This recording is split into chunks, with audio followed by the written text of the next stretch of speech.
দেশের বিভিন্ন স্থানে সনাতন ধর্মাবলম্বীদের বাড়ি, ব্যবসা প্রতিষ্ঠান ও মন্দিরে হামলার প্রতিবাদ এবং নিরাপত্তার দাবিতে শাহবাগে বিক্ষোভ করেছেন সনাতন ধর্মের মানুষ।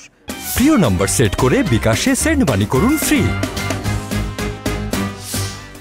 শুক্রবার বেলা 3:30টার দিকে শাহবাগে অবস্থান নিয়ে 4 দফা দাবিতে বিক্ষোভ করেন তারা। এ সময় ওই সড়কে যান চলাচল বন্ধ হয়ে যায়।